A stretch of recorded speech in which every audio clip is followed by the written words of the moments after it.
Assalamualaikum warahmatullahi wabarakatuh.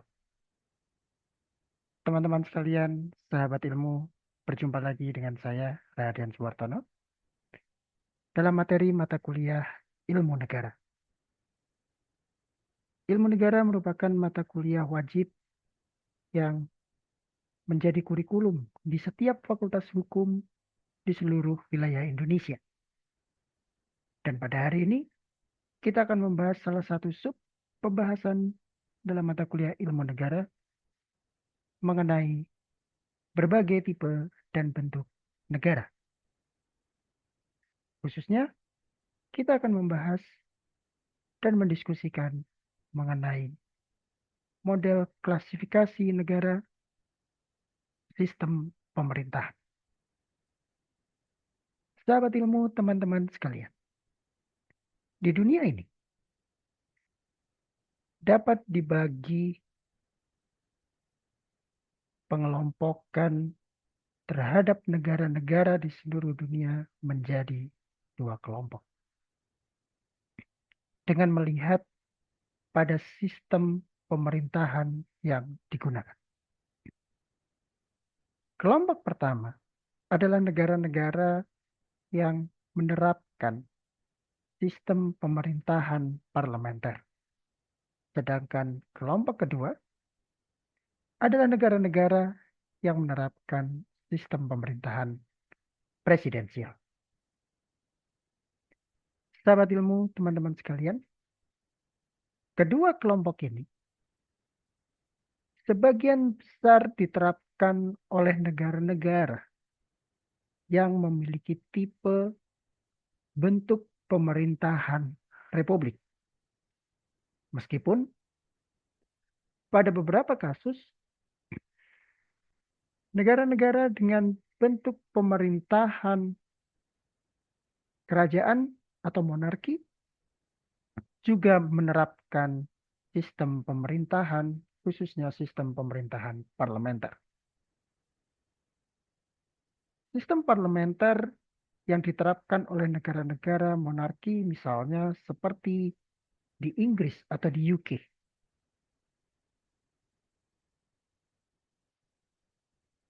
Tetapi masih ada pula negara yang tidak menggunakan sistem parlementer maupun presidensial, melainkan menganut sistem monarki absolut ataupun komunis.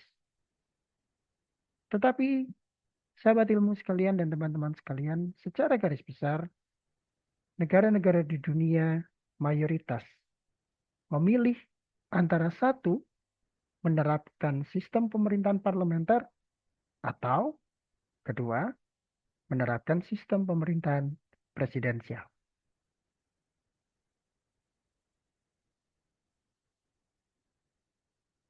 Jika kita melihat pendapat dari C.F. Strong, seorang pakar hukum konstitusi dari Amerika Serikat, ia mendeskripsikan bahwa sistem pemerintahan parlementer memiliki ciri khas, yaitu memiliki parlemen yang mempunyai kekuasaan lebih besar daripada kekuasaan eksekutif atau pemerintahnya.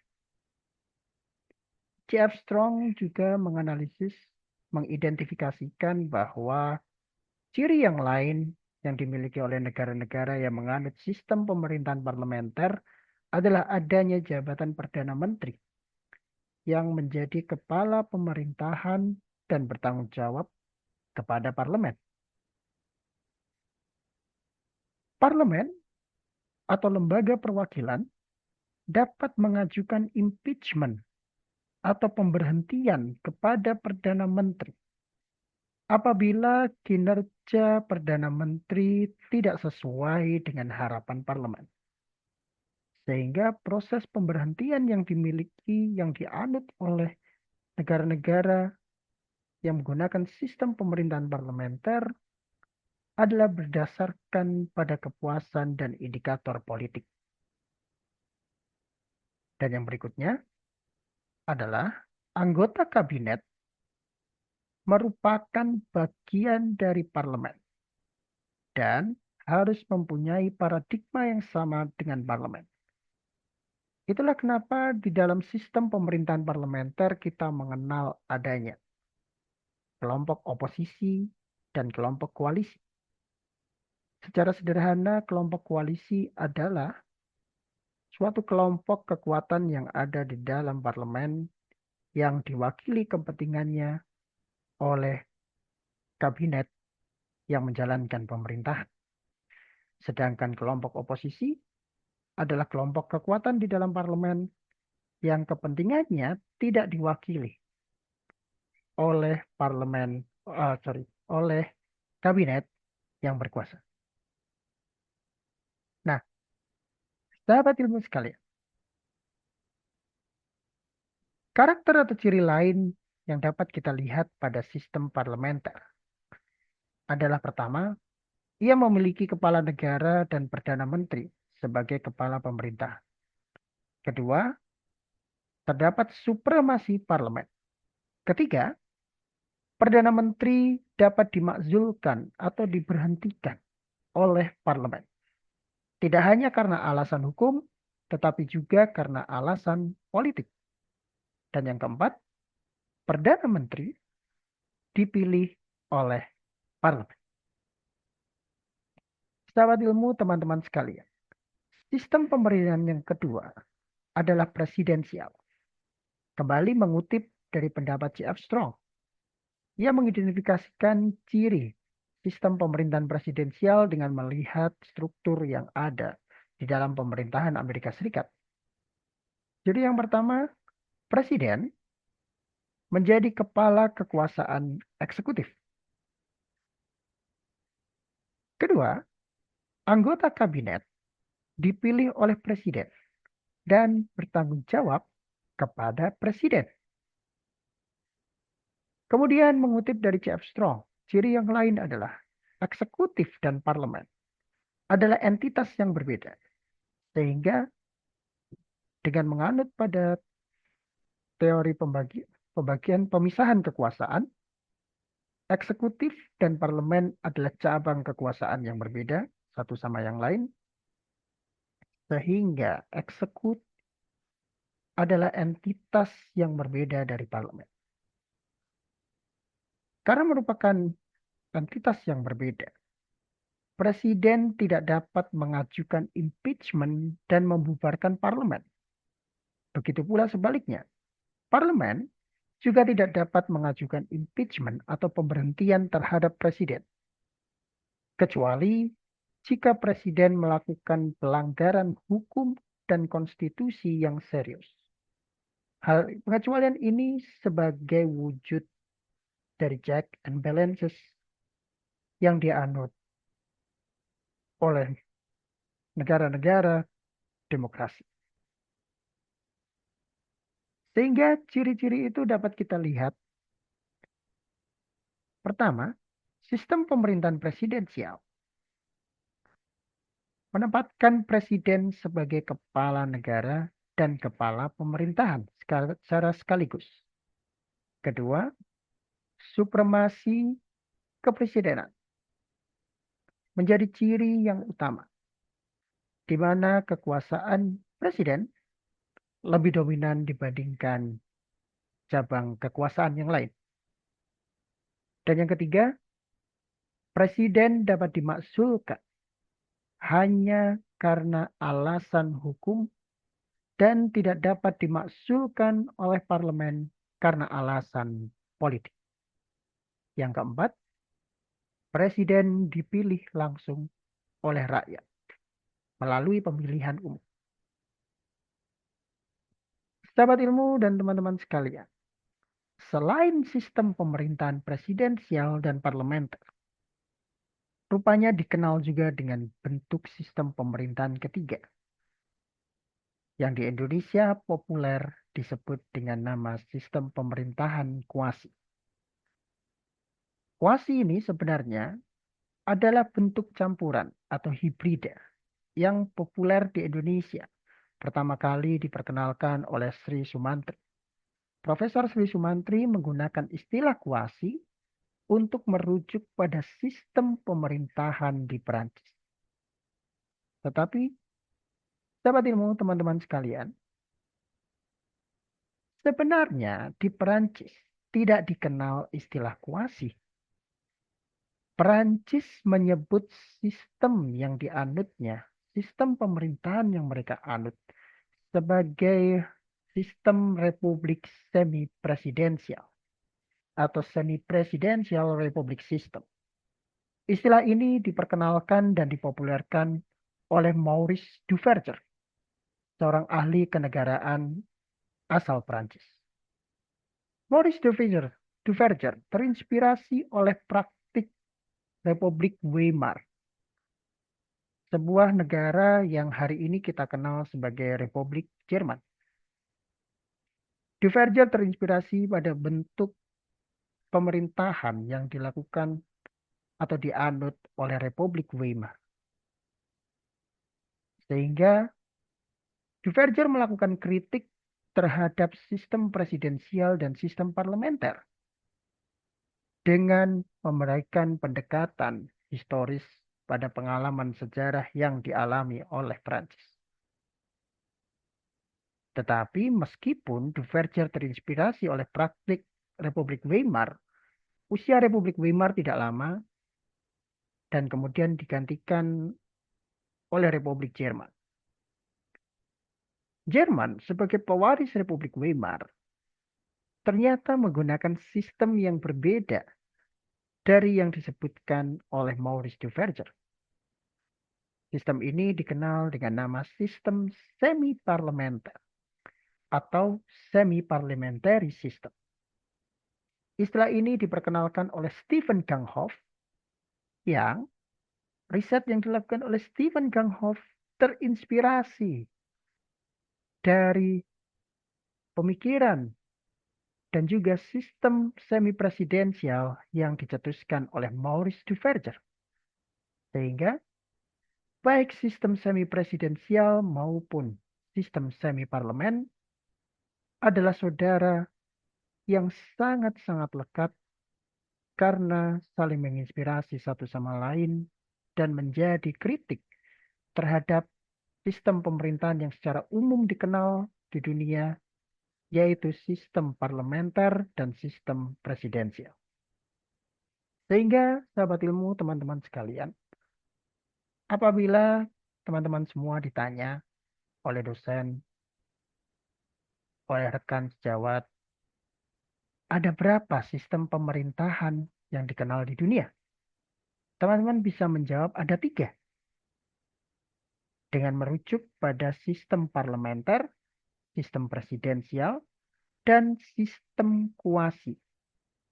Tetapi, jika teman-teman menyebutkan sistem republik semi-presidensial atau sistem semi-parlemen, tolong disebutkan bahwa sistem pemerintahan di dunia itu ada 4.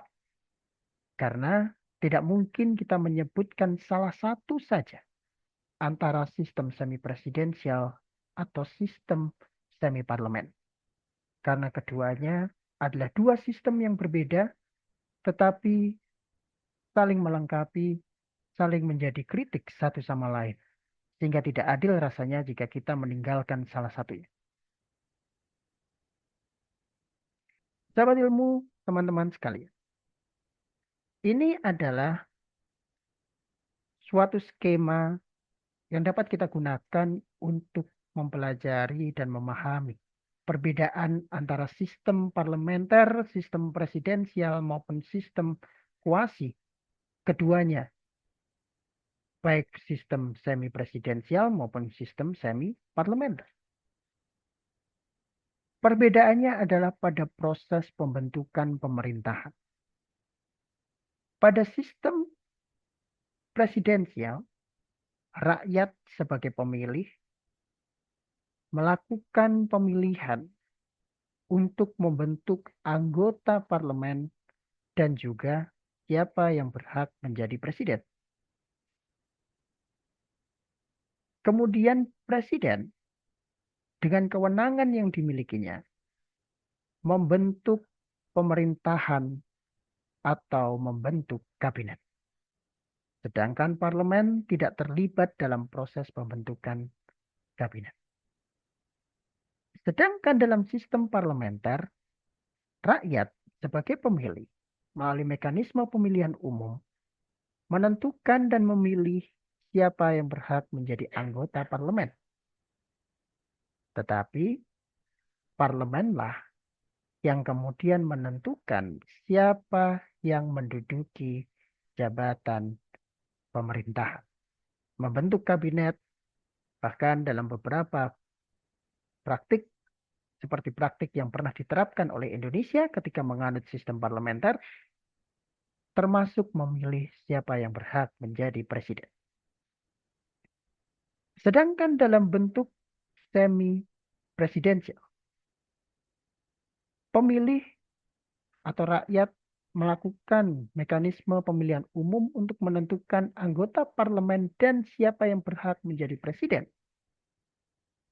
Sedangkan kabinet atau pemerintahan dibentuk bersama oleh presiden dan parlemen. Perbedaan paling mencolok antara semi presidensial dan semi parlementer adalah pada lembaga negara mana yang paling dominan dalam proses pembentukan kabinet atau pembentukan pemerintahan ini. Apakah itu parlemen atau presiden? Teman-teman sekalian, sahabat ilmu, ini juga bisa menjadi sebuah gambaran tentang pembentukan pemerintahan pada sistem kuasi, baik dalam sistem semi presidensial maupun sistem semi parlemen. Pada dasarnya, perbedaan antara sistem semi presidensial dan sistem semi parlementer terdapat pada titik tekan dominasi parlemen atau presiden dalam menentukan pemerintah.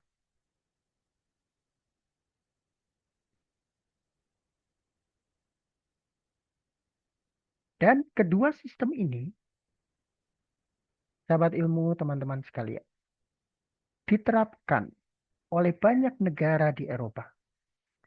Sedangkan mungkin kita di Indonesia kurang begitu mengenal perbedaan antara sistem semi presidensial maupun sistem semi parlementer. Tetapi sebenarnya perbedaan ini sangat mencolok dan dapat diidentifikasi di negara-negara Eropa. Sebagai contoh, pada sistem semi presidensial yang pertama kali diterapkan oleh Perancis, kemudian diadopsi oleh negara-negara lain seperti Portugal, Ukraina, dan Rusia. Negara-negara ini menitik tekankan pada fungsi presiden, peran presiden yang lebih dominan dibandingkan parlemen. Tetapi kekuatan parlemen lebih kuat jika dibandingkan dengan sistem presidensial secara umum. Sedangkan pada semi parlementer, negara yang teridentifikasi menerapkannya sejauh ini hanyalah Jerman. Sedangkan negara-negara yang lain hanya menggunakan sistem yang dianut oleh Jerman sebagai role model. Tetapi belum sampai pada tahapan penerapan yang konsisten seperti yang dilakukan oleh Jerman. Nah, teman-teman sekalian, ini menjadi sebuah diskusi untuk melihat bagaimana model klasifikasi negara yang dianut oleh Indonesia, khususnya dalam sistem pemerintahan yang dianut oleh Indonesia. Jika kita cermati, rupanya Indonesia memiliki sejarah yang panjang tentang bagaimana menerapkan sistem pemerintahan. Indonesia pernah menerapkan sistem pemerintahan presidensial secara kuat dan mutlak. Kemudian berubah dengan menganut sistem parlementer dan pada akhirnya memilih untuk kembali menerapkan sistem presidensial hingga hari ini. Teman-teman sekalian dapat membaca dan mencari literatur yang lain mengenai bagaimana sejarah ketatanegaraan di Indonesia dalam menerapkan sistem pemerintah. Yang perlu teman-teman ingat adalah bahwa jika kita melihat mengamati negara-negara di dunia, maka sebenarnya negara-negara di dunia dapat dikelompokkan menjadi dua kelompok, atau bahkan menjadi 3 atau 4. Negara-negara ini memiliki sistem pemerintahan yang berbeda. Ada yang menerapkan sistem pemerintahan presidensial, ada yang menerapkan sistem pemerintahan parlementer, dan ada yang menerapkan sistem pemerintahan kuasi atau campuran.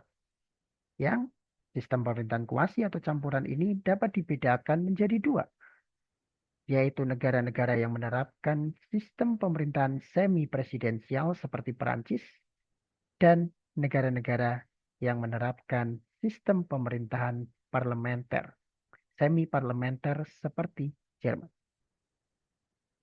Sahabat ilmu sekalian, itulah tadi materi mengenai berbagai tipe dan bentuk negara. Semoga materi ini dapat bermanfaat dan dapat digunakan oleh teman-teman sekalian untuk memahami lebih jauh tentang mata kuliah ilmu negara.